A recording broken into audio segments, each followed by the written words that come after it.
Best health packages up to 80% discount. Tirumala Diagnostics. నమస్తే రమ్మగారు. నమస్తే జయ. రమ్మగారు, ప్రతిరోజు దేవుడికి నైవేద్యమో ప్రసాదమో పెడుతూ ఉంటాం కదండి. దేవుడికి పెట్టిన ఆ ప్రసాదంలో ఏదో శక్తి ఉంటుంది రమ్మగారు. రుచే మారిపోతుంది. దేవాలయాల్లో చేసింది అయితే అసలు చెప్పనక్కర్లేదు. దేవాలయాల్లో ఉండే పులిహోర మనం ఇంట్లో ఎంత శ్రద్ధగా చేసినా ఆ రుచే రాదనమాట. ఏమి శక్తి వస్తుందండి ఆ ప్రసాదానికి? దైవత్వం. అంతే కదా. రెగ్యులర్గా మనం చేసుకునే దానికి పూర్తి తేడా అనిపించేస్తుంది. తర్వాత ప్రసాదం పెడతాం కదా, పెట్టి కొంచెం సేపు అక్కడ ఎవరు ఉండకూడదు, బయటకు వచ్చేసేయండి, దేవుడి రూమ్లో ఉండొద్దు అని చెప్తారు. అంటే స్వామి ఆ ప్రసాదాన్ని తింటారా, చూస్తారా, ఏం జరుగుతుంది? గుళ్ళో ప్రసాదం అంటే గుడిలో ఒక ప్రత్యేకమైన వాతావరణం ఉంటుంది. మన ఇంట్లో లాగా ఉండదు కదా. అవును కదా. ఒక ప్రత్యేకమైన స్తోత్రాలు, శ్లోకాలు, మంత్రాలు, హారతులు, తులసిమాలలు, పుష్పమాలలు, తర్వాత ఒక ప్రత్యేకమైన చాంటింగ్. మనం ఏ ఇంట్లో ఏం చదివినా గుళ్ళో చదివినట్టుగా రాదు. అస్సలు గుళ్ళో చదివినట్టుగా ఉండదు. అక్కడ మోగే గంటలు, ఆ గుడి తాలూకు నిర్మాణం, దీనివల్ల అక్కడున్న ప్రసాదానికి దైవత్వం వచ్చేస్తుంది. పైగా గుళ్ళో ప్రసాదం ప్లేట్లో పెట్టుకుని తింటామా, మనం స్పూన్ వేసుకుని చేతిలో పెట్టుకుంటాం. అంతకుముందే మనం ఏం చేస్తాం, లోపలికి వెళ్ళి అంత ప్రదక్షిణాలు చేసి ఏదైనా శ్లోకమో స్తోత్రమో ఒక నామజపమో చేసుకుంటాం.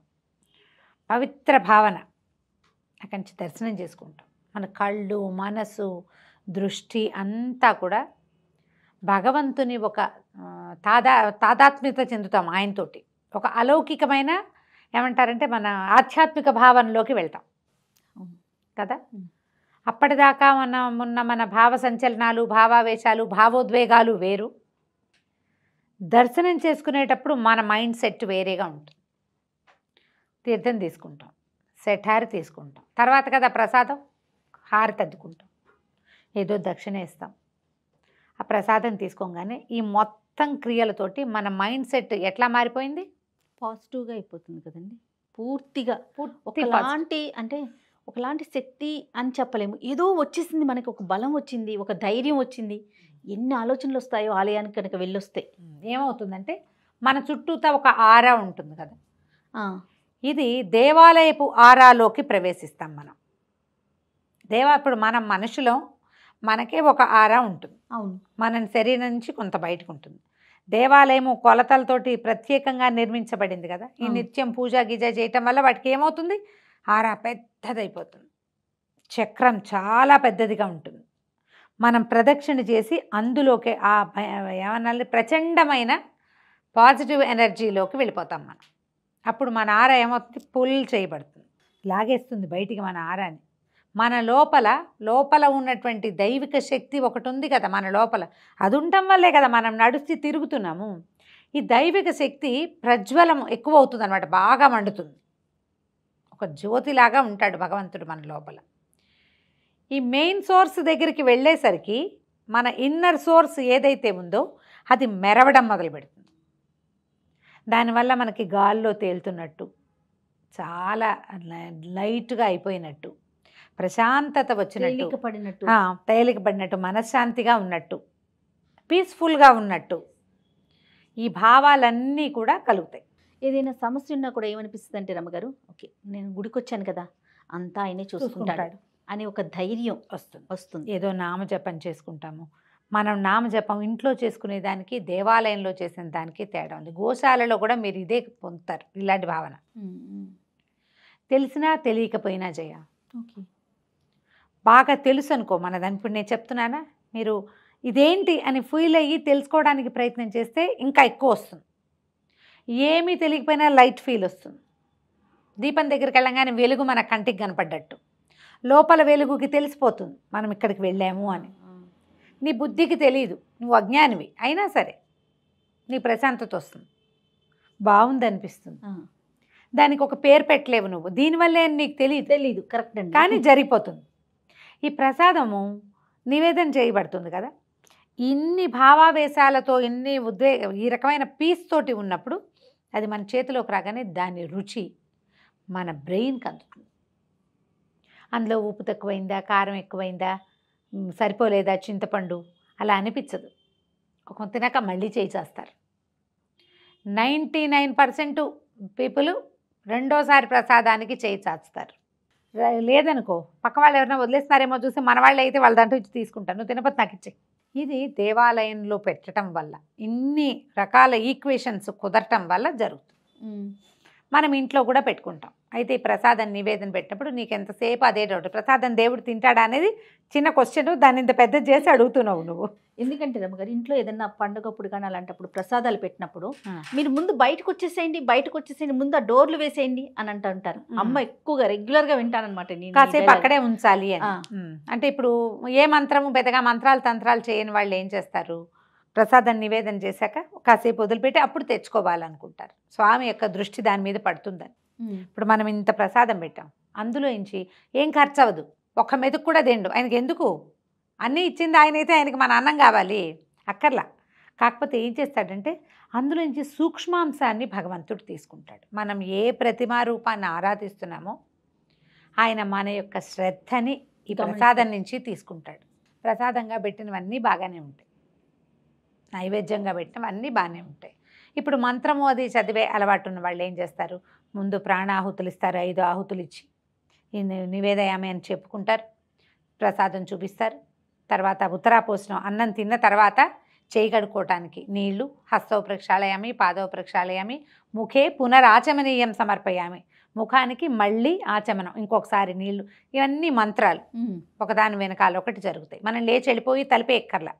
ఇవన్నీ అయిన తర్వాత ముఖమండపార్థం తాంబూలం సమర్పయామి అని తాంబూలాన్ని కూడా సమర్పిస్తాం.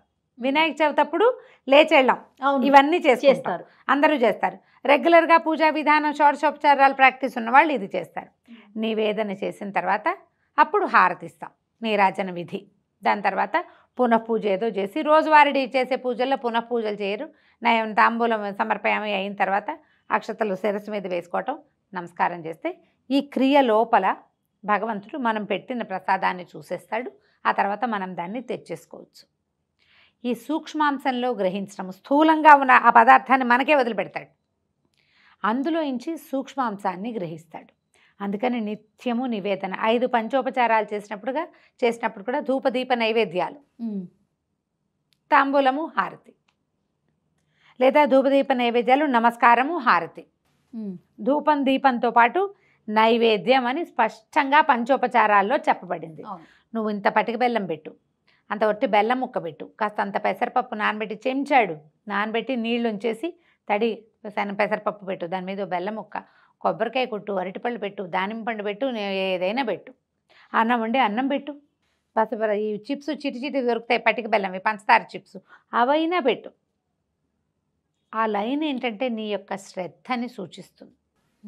5 ఉపచారాలు చేసి భగవంతుణ్ణి నేను నిన్ను ఆశ్రయించుకుని ఉన్నవాడిని అని చెప్పటం. నువ్వు ఇన్ని పటిక బెల్లం పలుకులు పెట్టినా పుచ్చుకుంటాడు, ఇంత గిన్నెడు పరమాన్నం చేసి పెట్టినా తీసుకుంటాడు. నిన్న పటిక బెల్లం పెట్టాడు, వాడు పాయసం పెడుతున్నాడు, వీడు దుప్పతగా అనుకోడు భగవంతుడు. నిన్నటి నీ శ్రద్ధని ఇవాల్టి నీ శ్రద్ధని కూడా గ్రహిస్తాడు. పటిక బెల్లం అయితే ఒక వరమే ఇస్తాడు, పరమాన్నం అయితే పెద్ద వరం ఇస్తాడు అనుకోవద్దు. లేదు, నైవేద్య విధి నువ్వు నిర్వర్తించావా లేదా, ఆ ప్రసాదాన్ని తీసుకోవటం. ప్రసాద స్వీకారం మానేయకూడదు పొరపాటును కూడా. ఏదో వెళ్తున్నావు వాళ్ళ ప్రసాదం అంటే పంచి పెడతారు, మాకు వద్దు అనకూడదు, ఖచ్చితంగా తీసుకోవాలి. అయితే ఒక చిట్టి కథ ఉంది చూడు, దీని కనెక్షన్. ప్రసాదం తింటాడా అని ఓ ప్రశ్నిస్తూ ఉంటారు. ఒక గురువుగారు సరే సమాధానం చెప్పరు, పిల్లలందరినీ చదువుకోమంటారు. చదువుకోమంటే చదువుకుంటారు. ఈ పిల్లాడు ఎవరైతే ప్రసాదాన్ని దేవుడు పెడతా తింటాడా అని అడిగిన పిల్లాడిని పాఠం అప్పచెప్పమన్నారు. వాడు పద్యం అప్పచెప్పాడు. గురుగారు, ఎరా ఈ పద్యం తీసేసావా పుస్తకంలో నుంచి అన్నాడు. అబ్బాయి ఇదిగోండి అని పుస్తకం చూపించాడు. పుస్తకంలో ఉంది కదా, మరి నీకెలా వచ్చిందిరా అని అడిగాడు గురుగారు. నా మస్తకంలో ఉందండి అన్నాడు. మరి పుస్తకంలో నుంచి నువ్వు తీసావు, పుస్తకంలో ఉండకూడదు. ప్రసాదం నివేదన చేసావు, ఇంత గిన్నెంతా అక్కడే ఉంది, నువ్వు ప్రసాదం పుచ్చుకున్నావు, మరి ఏది ఎట్లా, మరి పుస్తకంలోనే ఉండాలి కదా. అదే ఎందుకు లేదు, పుస్తకంలో ఉన్నది నువ్వు చదివి నీ మనసుకు స్వీకరిస్తే మనసులోకి తీసుకుంటావు. పుస్తకంలో విద్య పుస్తకంలోనే ఉంటుంది, నీ మస్తకంలో కూడా నువ్వు తీసుకోగలిగావు. ఎట్లా గ్రహించావు దాన్ని? నువ్వు తీయాలిగా అక్కడి నుంచి, బుద్ధితో గ్రహించావు. భగవంతుడు అంతే కంటితో తీసుకుంటాడు. ఆ కన్ను ఎలాగా నీ యొక్క శ్రద్ధ వల్ల భగవంతుడి కన్ను నీ యందు తెరుచుకుంటుంది. నిన్ను దేవుడు ఎప్పుడు చూస్తాడు? అందరినీ చూస్తాడు. ప్రపంచం అంతటిని ఆయనే సృజించాడు, అందరినీ చూస్తాడు. నువ్వు పిలిస్తే ఇంకా బాగా చూస్తాడు, నువ్వు తలుచుకుంటే ఇంకా బాగా చూస్తాడు. నువ్వు ఎందుకు తలుచుకున్నావో చూస్తాడు, లేదా నీ పని నువ్వు చేసుకుంటూ ఉంటావు, చూస్తూ ఉంటాడు నిమిత్త మాత్రుడుగా దేవుడు. నువ్వు దీపం పెట్టావు, అబ్బా వీడికి దీపం పెట్టాడు, వీడి శ్రద్ధాళువు. ధూపం చూపించావు, బాగుంది. ప్రసాదం అబ్బో వీడి ప్రసాదం కూడా చూపిస్తున్నాడు. నమస్కారం చేసావు, వీడు శ్రద్ధ. వీడి నమస్కారానికి ప్రతి నమస్కారం చేయాలని చూస్తాడు భగవంతుడు. భగవంతుడు ప్రతి నమస్కారం అంటే ఎట్లా చేస్తాడు? ఆశీర్వచనంతో చేస్తాడు. అది పెద్దవాళ్ళు ప్రతి నమస్కారం చేయరు, చిరంజీవి అంటారు. అది కదా కావాలి మనకి. హారతి ఇస్తావు, హారతి వెలుగులో తెరుచుకున్న భగవంతుడి కన్ను నీ మీద సుప్రతిష్టంగా ఉంటుంది. ఆ ప్రసాదాన్ని స్వీకరిస్తావు, భగవంతుడు చూసిన దాన్ని నువ్వు తీసుకుంటావు. నీకు ఫలితం వస్తుంది ఎంతో కొంత, నీకు రావాల్సినంత, నీకు కావాల్సినంత కాకపోయినా రావాల్సింది వస్తుంది ఖచ్చితంగా. ఇలా ఆలోచించాలి. ఈయన తింటలేదు, ఇప్పుడు తిరుమలలో 16 ప్రసాదాలు ఏవో నివేదనలు చేస్తారు, అప్పాలు, జిలేబీలు, రకరకాలు కదా. అవును. మరి అవన్నీ బయటకు వస్తాయి. అసలు అక్కడ చేసినట్టుగా లడ్డు భూప్రపంచం మీద ఎక్కడైనా వస్తుందమ్మా ఆ రుచి? ఆ లడ్డు ఇంకో చోట ఏ దేవాలయంలో కూడా రాదు. ఏ దేవాలయపు లడ్డు స్పెషల్ అక్కడే, అంతే. ఆ స్పెషాలిటీ ప్రత్యేకత అదే. స్థానంలో ఉంది, అది పరిసరాల్లో ఉంది.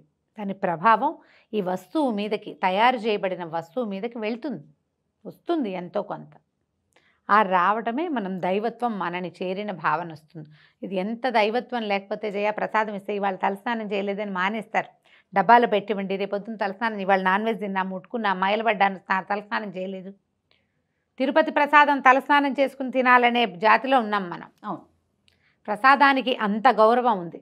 నిజానికి మనం తినే ప్రతి లడ్డు భగవత్ సన్నిధికి చేరిందో లేదో మనకు తెలియదు, కానీ సాన్నిధ్యం నుంచి వచ్చిందన్న నమ్మకం మంది. అవునండి కదా. ఖచ్చితంగా నమ్మకంతో ఉండండి. దేనికైనా ప్రధానమైంది నమ్మిక. భగవంతుని ఎదు నమ్మికుంటే ఆయన తింటాడా తిండా, చూస్తాడా చూడ్డా, ఈయన పెట్టాలా, ఈ ప్రశ్నలు రానే రావు అస్సలు. బాగుంది. నమస్తే. నమస్తే.